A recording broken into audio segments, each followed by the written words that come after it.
in case you're thinking this will get figured out down the line, Russia's going to get in, I think you're going to be wrong. And that's coming from me. I've always been, over the years, Russia's going to get their guys in. They're going to get their wrestlers in. They're going to get their athletes in for the Olympic Games. And in 2016, it was the PEDs and all that, and they threw some guys out, and then they let them all back in, and they basically had their whole team. 2021, there was questions. They all got in.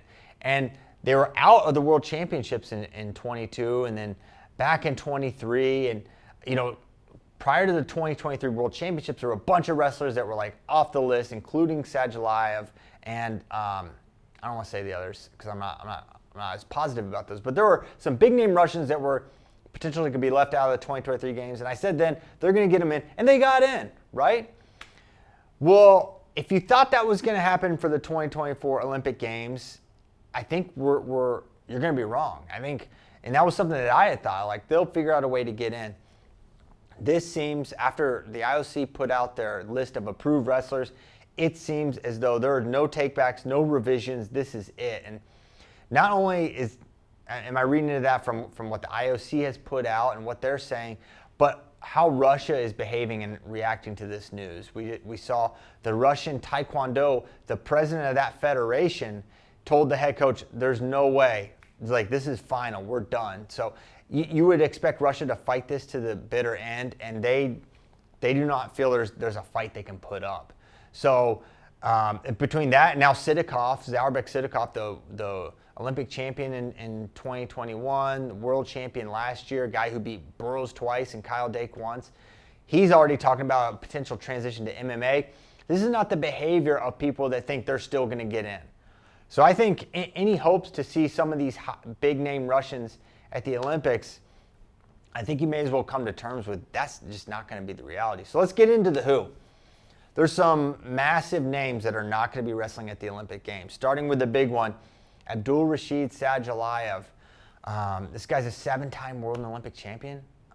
He's won the Olympics twice. He's the main foil to Kyle Snyder. He's been a huge obstacle. Kyle beat him the first time, and it's been Sajalayev since. And he's not going to be at the Olympic Games. That seems pretty certain. Zaurbek Sidakov, I already mentioned him. He's out at 74 kilograms, weight, Kyle Dake's weight. Kadi Magomedov, also at 74 kilograms, another opponent of Kyle Dake who teched him at the Olympics, shocking the wrestling world, absolutely. He's not going to be there. And at 57, another Olympic champion, Zaur Uguyev, the 2021 57 kilogram Olympic champion, is not going to be there. These are just massive, massive names. And the squad that Russia and Belarus are going to be able to send is drastically reduced, right? They're not going to be a power. They're good. There's good Russian. Mongush is tough, and the heavyweight's solid, but there's no backfills. Everyone talks about the depth of Russia, and they are deep, no doubt about it. But they don't have the depth of approved athletes. So they're going to be in trouble. So a couple of things are hurting Russia. One, there's a lot of talent that is transferred out. Kurugliev is just as good as any 86 kilogram that Russia has, and he's at Greece, right? Musakayev is the reigning world champion. This guy's from Dagestan, represents Hungary. There's a ton of these really elite Russians that have found homes elsewhere that are going to be wrestling at the Olympic Games because they don't represent Russia.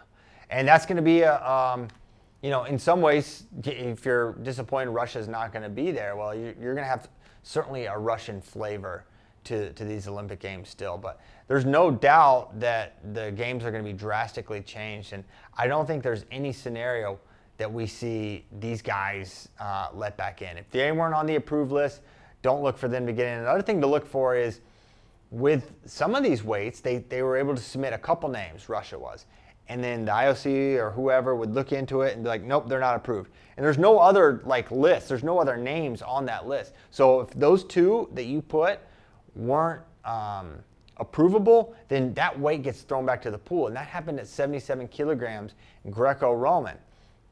This is of particular interest to USA as Kamal Bey was right there to qualify for the Olympics, and that's the weight he wrestled at. So it seems possible Kamal Bey of the United States at Greco-Roman could be wrestling at the Olympic Games, and that would be obviously a very, very exciting development. But if you're thinking Russia will still get in, it'll be like 2016, it'll be like that, this is a different thing. And if you agree or disagree with it, I think you can fall on either side of it. On the one hand, certainly what Russia is doing politically with the war in Ukraine is not good at all. But on the other side of the coin, I get conflicted because I'm just a wrestling fan. I really want to watch the best wrestlers wrestle against each other. I want to see Kyle Dake conquer Zaurbek Sidikov and beat Kady Magomedov and prove that was a fluke. And I want to see Kyle Snyder get another crack at Sadulayev. And I want to see Spencer Lee take down and turn Zaur Guev. Those are the things I want to see as an American wrestling fan, as a wrestling fan in general.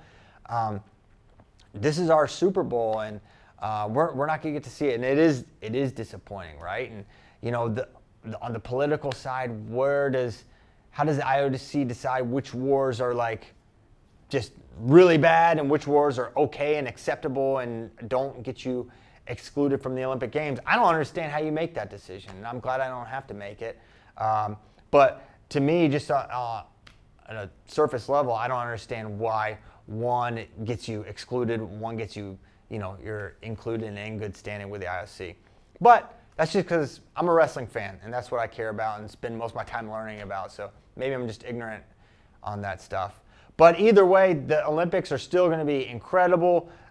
Legacies are going to be made. I don't think there's any asterisk at all for any of the Olympic champions at any weight class because this is the Olympic Games. It's still the pinnacle. The rigor, the difficulty in making it to the Olympics is absolutely insane. And the levels you have to reach to just get into the games and then to win them are almost incomprehensible. It's that difficult. These guys, these wrestlers are so good.